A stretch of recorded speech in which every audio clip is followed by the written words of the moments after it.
Hello and welcome to Comics in Quarantine Solving Problems. I'm Stephen Allen. And I'm Eric McElroy. Hello. He is. Right, so episode 21. Again, I've left these in. Sorry, it's just showbiz, darling. I thought, really, if you can straighten the grey bits, I have to keep them straight because that's where I do the white balance. So welcome along to this show, episode 21. I have no idea how many weeks we've been in lockdown for now, but I do know this. When we started lockdown, I started one of those couch potato to 5K in 8 weeks apps. Yeah. And I am nowhere near being able to run 5K. So I guess we've been in lockdown for about 3 weeks. But not, don't overthink it. And what we do on the show here, we will solve the problems with the world, solve the problems with you. If you'd like to get in touch, we will go through some of the stuff in the news. Well, you can leave the comments wherever you're watching it. You can email us. You can tweet us at Mr. Stephen Allen and at Erich McElroy. And we will fix those problems. If at any stage, if you've enjoyed this show at all, and you'd think, if I was watching this kind of thing live, I'd buy these guys a drink. Got a link down the bottom where you can donate that amount of money. Right, we'll get cracking on with some of your comments. So keep them coming through. But first, I think it's time to jump straight into that there news. Yep, this is story number 1 today. And let me tell you, Steve, there are some of these stories. I mean, we're a lighthearted show that talks about the news and solves the world's problems. But some stories are difficult to talk about. And when I say difficult to talk about, I mean the difficult to talk about because this story involves hydroxychloroquine. So do it? I get it right? See. There we go. See. I got it. I figure if Donald Trump can say it, I should be able to fucking say it. U.S. stockpile stuck with 63 million doses of hydroxychloroquine. Hail Hydra Droxy How can he say it? Anyway. Look, I mean, seeing as it's I can help you out. Seeing as it's a chemical, and hey, it's only like every single show I mentioned that I did chemistry at university. Hydroxy means you've got an OH group on there, an oxygen and a hydrogen, functional group, and then chloro, you got another functional group of a chlorine, and then the quin is just the name for the rest of it. So hydroxychloroquine. I think you've made me more confused now.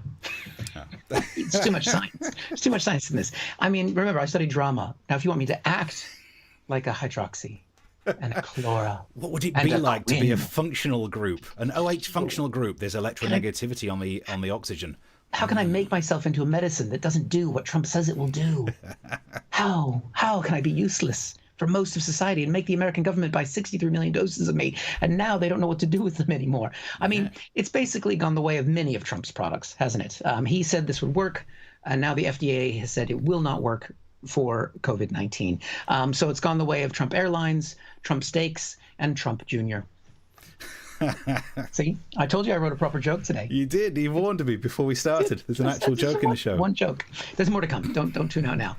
But they've got so much of it in this stockpile now. They can't use it. The FDA won't let them use it for for COVID-19 because it's been proven not to help. They're trying to unload it now. And we've got the commercial has been produced by the Drug Association in America.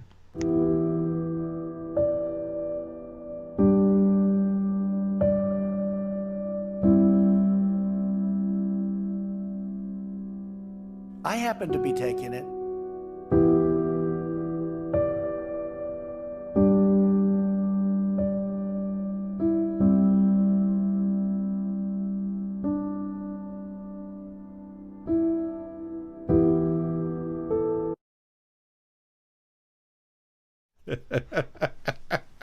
I salute you, America. Now, we all need to do our part here, Steve. I know you're not American, but you should. I mean, I've ordered mine. I got my I got it there. See, it's there. Yeah. It's there. It's safe to use. Totally safe to use for anything you want it to. It's totally safe. But the thing is, right? You can't take it for COVID-19. They know that. But I was thinking, 63 million doses. What can you use it for? You can use it as a paperweight. Doorstop works as a doorstop. Yeah. You can wash it out and put bleach in it, and then drink the bleach. Yeah. That's perfectly fine. But if you do drink it, no matter what happens, it might not make you better, but at least you won't have to say hydroxychloroquine anymore. Yeah. Oh, that's so it's totally useless, and it's taking you that long to learn how to say the useless things. You wait till you have to pronounce chemicals that actually work. Oh God, don't get me started. Yes, usually as the way things go, I learn how to say something just as it's not going to be in the news anymore. Yeah. Yeah. Let's have a look. Some of the messages coming through on this. Mark says, say hydroxychloroquine in a Shekshi Dutch accent. What a challenge. Hydroxychloroquine. He's very sexy. Yeah. The amount of time you spend practicing that accent is horrific. Sharon says, hello. So evening, gents. Then Mark says, hello, Sharon. All right, people having more fun in the comment section than they are on the show. Writing it in a little bit. Our regulars are chatting to each other. I'm not sure if my feed is coming through with chat, so I'll let you announce any chat that comes through. And then Mike Monera says, hi, guys. Wow, that's a beard, Steve. Yeah, it is. The key to a good beard is you've got to get the hair clips in.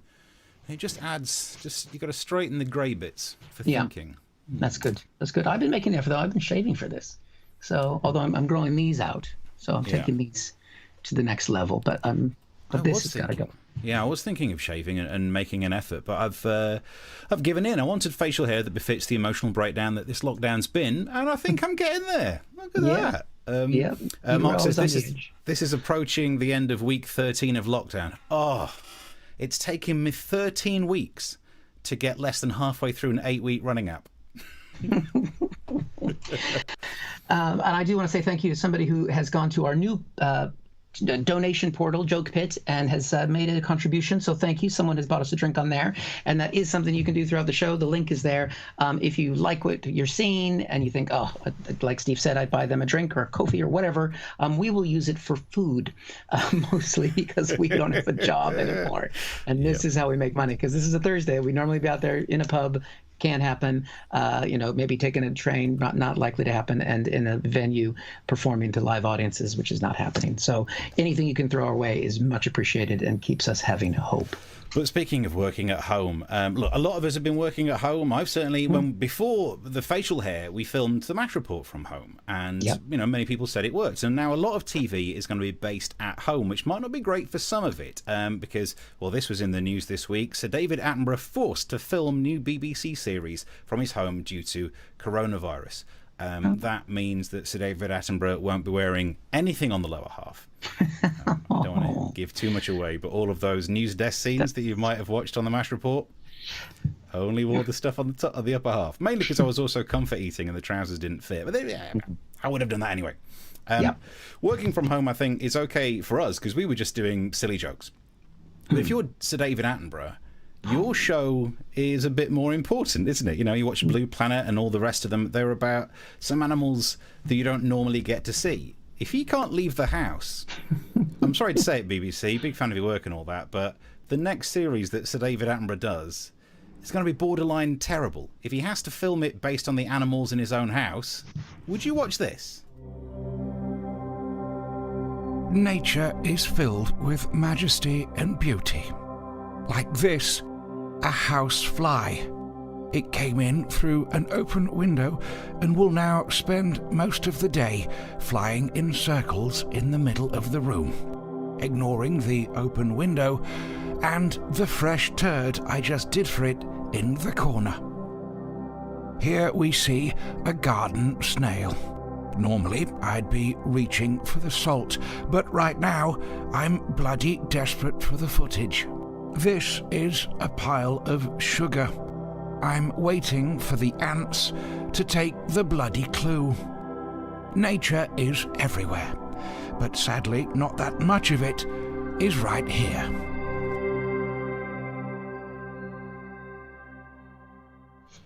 Actually, I would still watch that.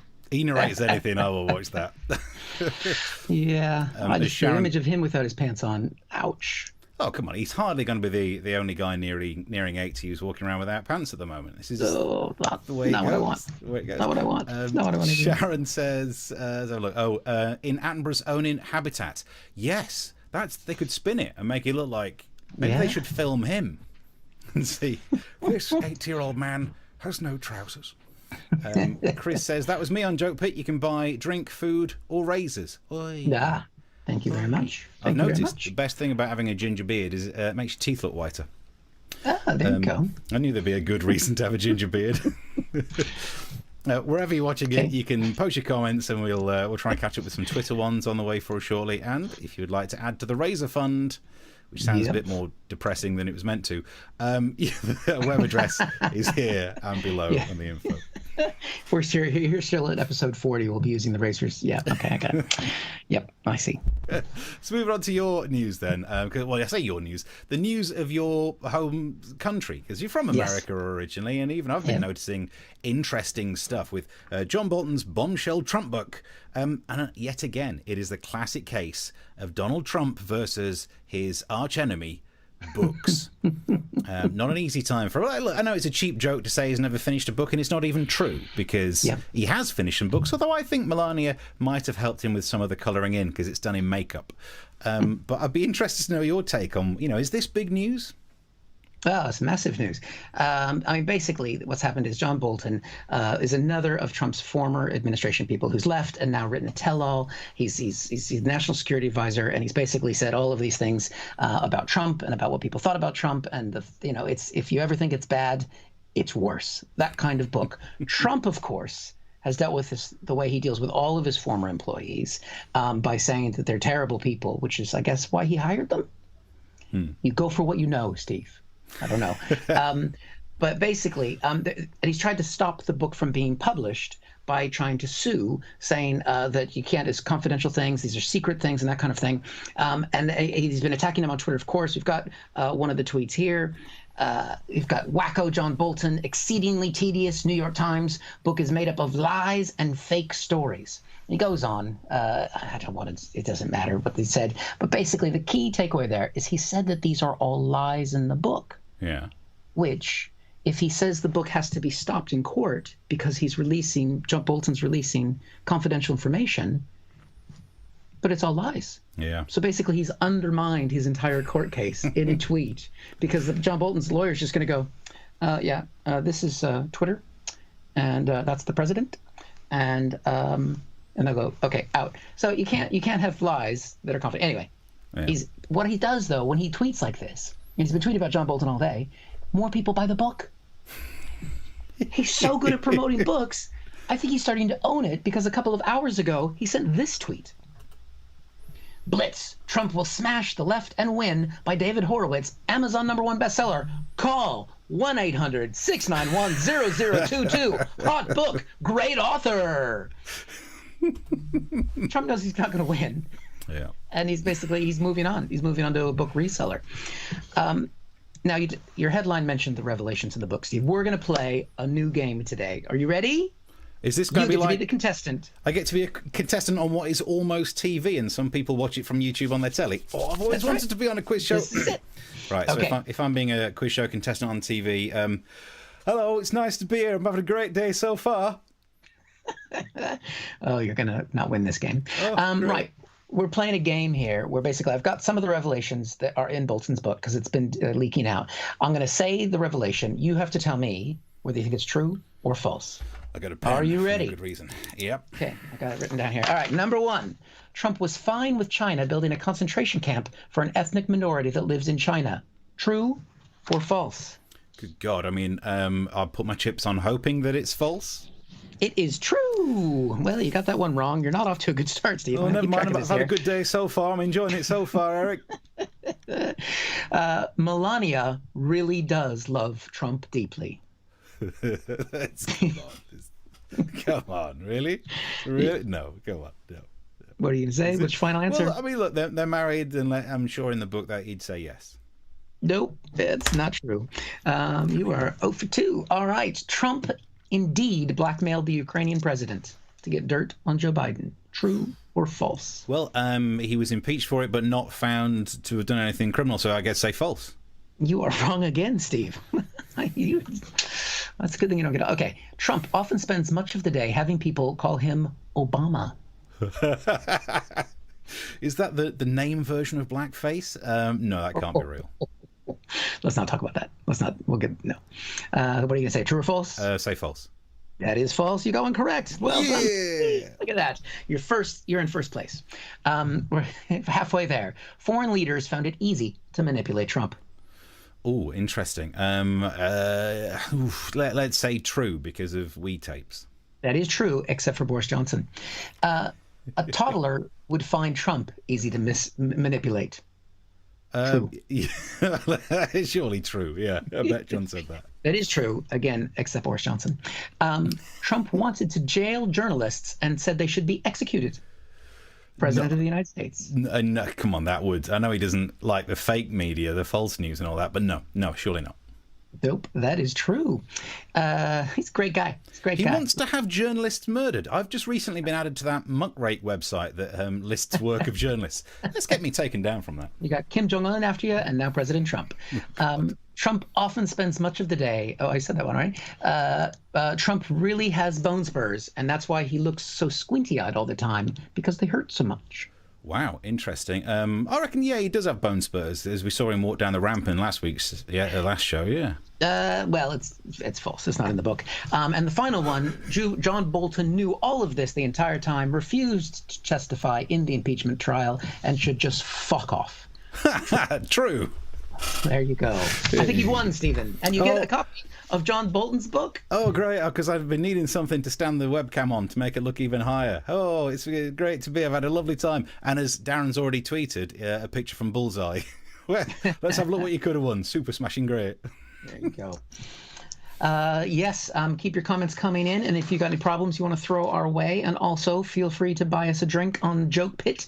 The link is there. It's in the description, or should be in most of the platforms where you're watching us. Also, if you want to subscribe to our YouTube channel, please do that as well, because we have very tiny egos, and every little subscriber, we text each other. It's up. It's gone up. Did you see the new one? There's a new one there. And if you do watch it on YouTube, I've realised myself, you can just, like, the app on your phone asks you if you want to watch it on the telly. So if you want to watch it on the telly, it's the easy. I thought it'd be really difficult. It's the easiest thing. Before we move on to the next thing, loads of comments to try and get through. Colin says, is it wrong that I can't watch Pinocchio without seeing John Bolton as Geppetto?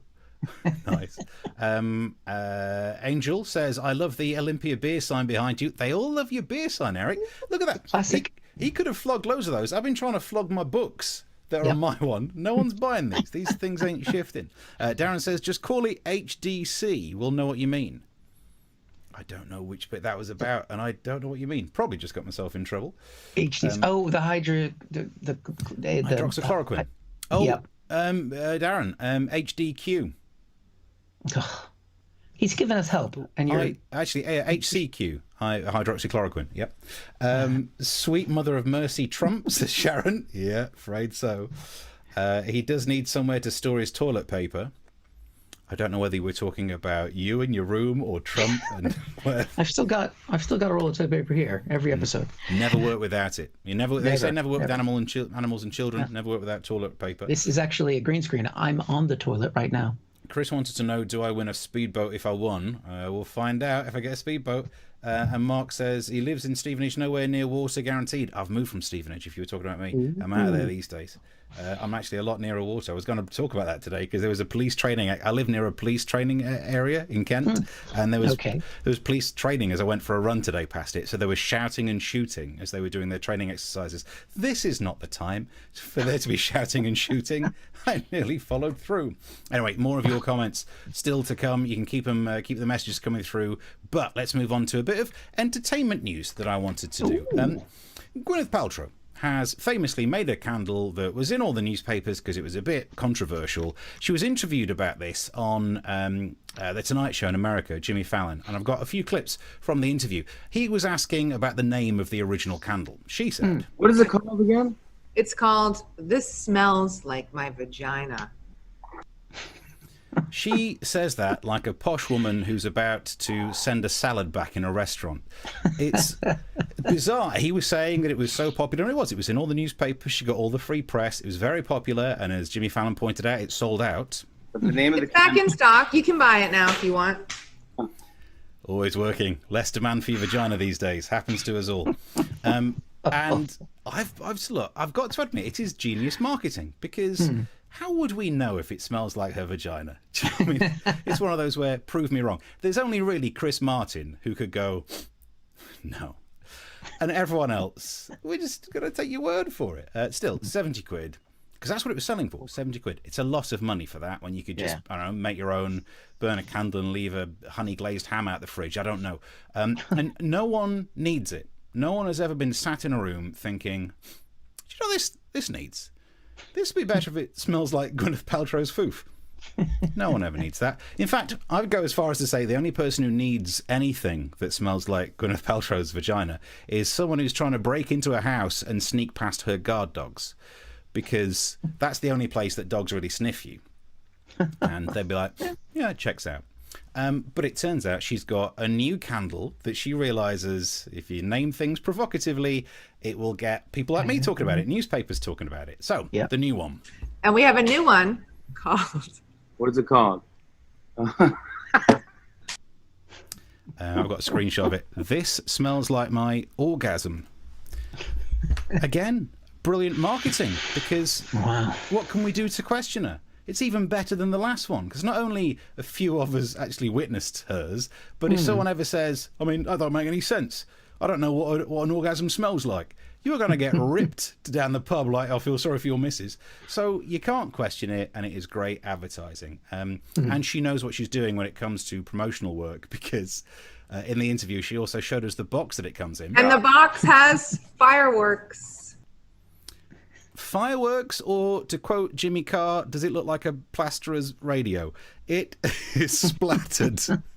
She's invented a bukkake box for her. Yeah.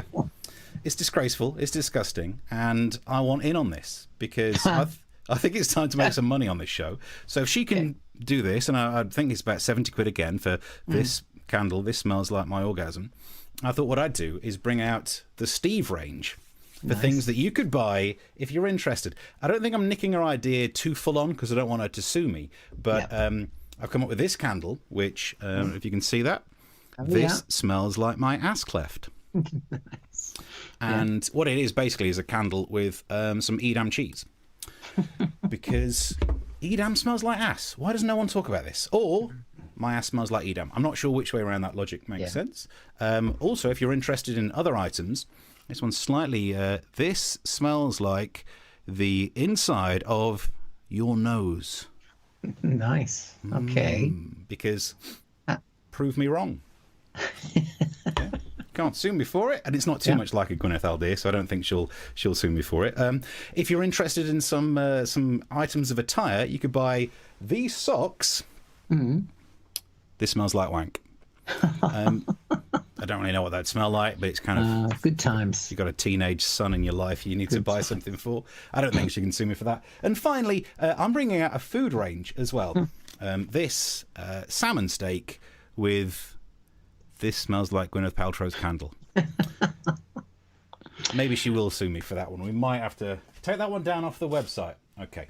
But you're up to date. And if you'd like to buy any of those items, just donate some money. at jokepit.com. If you donate enough, Steve will send you all of the things that he showed you just there. You can have all of those things. Not this one, because oddly enough, this is going to be my dinner tonight. And it was just... I was going to use a tin of sardines, but I thought, I've got some salmon in. It's just a higher class joke.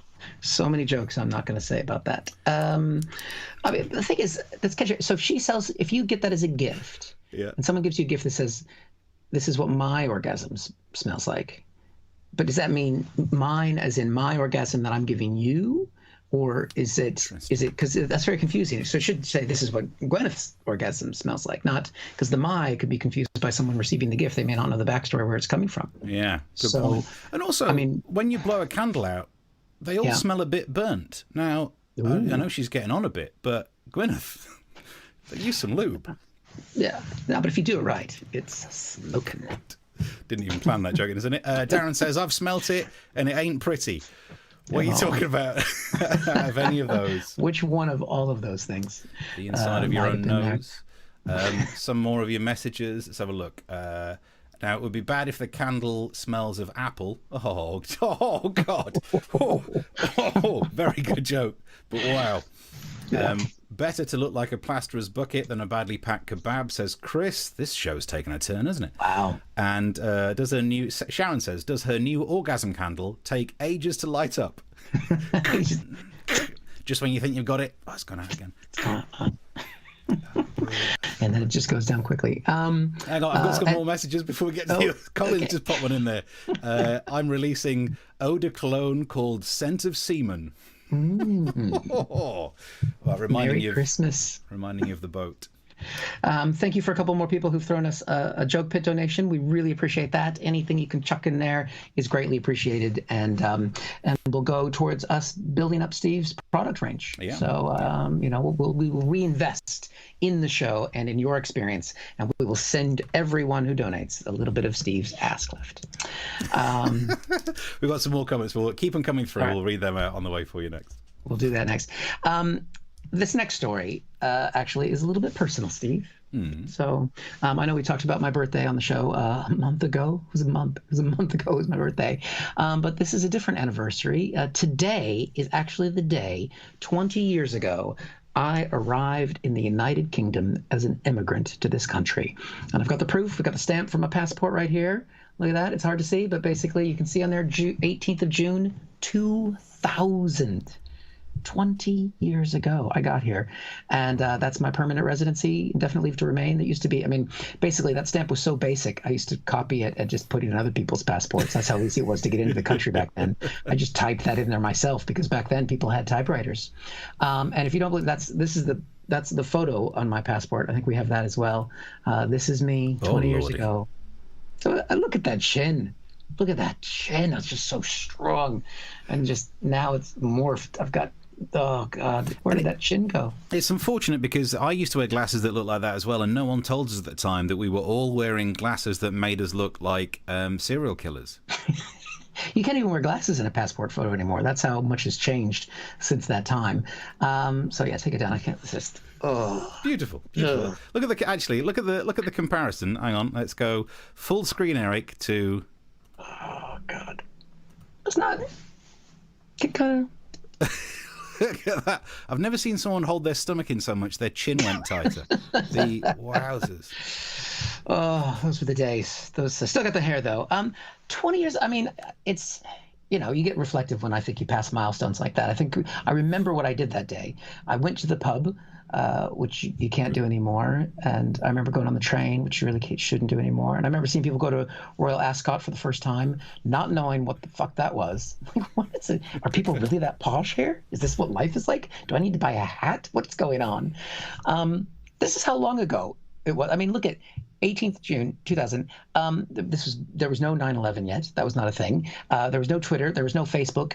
AOL was the biggest media company in the world. Do you remember AOL? Did they have AOL here? Yeah, I remember. Yeah. I love seeing people with an AOL email address because it just means that they've not changed. Yeah. Yeah. There was no double chin. Bill Clinton was president. And people liked Tony Blair. Oh, those are the days. And I've gotten married and had 2 kids and a dog. But other than that, life is exactly the same. Brilliant. So, yeah, nothing's changed. So thank you very much, now, UK. Now that you've lived here for so long, and there you go, you're a proper Brit now. With a bit of tea in there. You have milk in your tea? No. Okay, not quite fully there yet then. Some more of your messages. Peggy says, I'll send you some whitening strips. Ouch. And then Alan says, very cold, Peggy. Yeah, Alan, backing me up. Peggy, you're being so mean. You're meant to be nice to the people doing your web streams.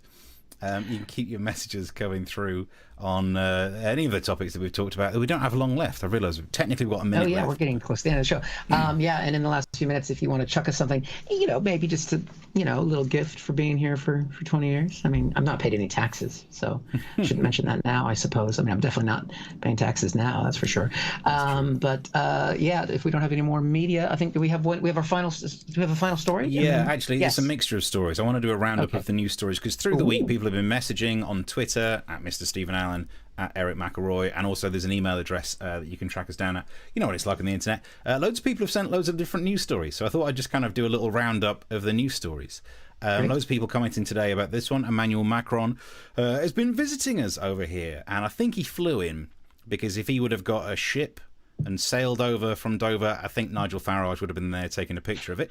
That's the joke to upset the right-wing people. But It says that Emmanuel Macron has bestowed France's highest award on the capital, on London. And we all know France's highest award is a shrug that's not quite as negative as normal. That one. There you go. Yeah, and that'll upset the left-wing people. Balance. That's what we aim for. Thank you to Dave Morris, who I see has just followed me on Twitter as well. But earlier on, he sent this story, the one everyone's been talking about, Dominic Raab. This is the issue about him saying he wouldn't take a knee with the Black Lives Matter campaign. For some reason, he said it was linked to Game of Thrones. Did he think no one has ever knelt down before Game of Thrones was written? What? But he has said that the only two people that he would take a knee for are the Queen and his wife, which even if you ignore all the racial undertones of this, it means he must have a heck of a time trying to tie his shoelaces. No wonder he has to do all that karate stuff. Does that mean he's married to Boris Johnson? Does it? What? Because I'm saying he's taking a knee for Boris. Never mind. I think that's what I see. Yeah. Then there's Philip Brannan, who has sent this story through. Now, this is another American one for you. You'll know more than me, but The Bold and the Beautiful, it's like a soap opera thing, is it? Yep, daytime soap opera. Apparently they will start filming again, but they will be using blow-up sex dolls so that they can resume filming of the sex scenes, which I think it's great. It will be slightly off-putting during a love scene when you hear that skin versus plastic noise. Yep. But we should do the same over here with our soap operas. Because it would be slightly different. I mean, in EastEnders, if you wanted to do a sex scene between Phil and Sharon, all you would need is 2 large potatoes. All right, Sharon, take your jacket off. Take your jacket off! If anyone has made a donation, I can do refunds. I did a joke. Just refunds. Refunds are available. I'm sorry. And also, Chris says, Shex doll. Yep. And then also my other half sent a story to us. I'm not sure if there was a hint in this, but she sent this saying the news story of Vienna police fine a man €500 for massive intestinal wind. He broke the wind. And intestinal wind. It's quite a big fine for popping off. The police approached him. He broke some wind. Apparently, he was let go. Wait a minute. He let one go. Easy mistake to make. That's how childish I am today. But speaking of being childish, I read further into the story, and because obviously people will be worried, thinking, "Am I going to get fined for breaking wind?" Yeah. And the city police in Vienna said, of course, no one will be reported for accidentally letting one go once. Good. Because you do not want to end up in prison for breaking wind. What are you in here for? Loose sphincter. Oh, God. But also, I read further on, and it says that the man rose from the park bench, looked at the officer, and apparently intentionally released a massive intestinal wind in the immediate vicinity of the officers. Well, look, I question the word intentional on that. Intentionally. How do you know? Because he might have been nervous by being approached by the police. I know when I'm nervous, I pop off slightly more frequently. Also, there's a coronavirus epidemic going off.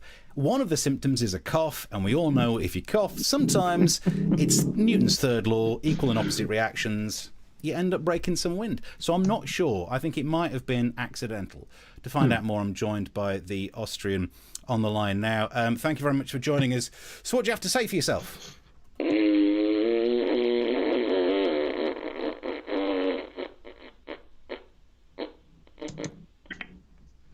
Yeah, you did it on purpose. And that's it. Thank you very much. I thought we'd wrap up some of the news. Some messages before we go. Mark says, gives a whole new meaning to Breaking Bad. Chris says, nice. Good job Trump wasn't in Vienna. Exactly. They're finding big Trumps. And he also says, vestibular bulbs, the other catchphrase to the show. I forgot about that. Oh, yeah. It's going back. That's back. I think we're coming towards the end. I'll say, if you want, we can go back to any more chat before we go. You can catch up on any of the shows if you've missed them on our YouTube channel, and do subscribe to that if you can. Do tell people about the show. It's on at 9 o'clock Tuesdays and Thursdays, and that's 9 o'clock here in the UK, because we know people are watching around the world. We had someone watching from Essex the other day, so I know there's people from all over watching. And tell people about it, because then, because we're here, we're stuck at home still. still, and it doesn't look like the pubs are opening. So we appreciate anyone watching. And yeah, just hit us up on the Joke Pit fan page. You can put comments on there as well if you the show. That's appreciated as well. Not just donations. We will take your kind words too. Anything. You see how desperate we are.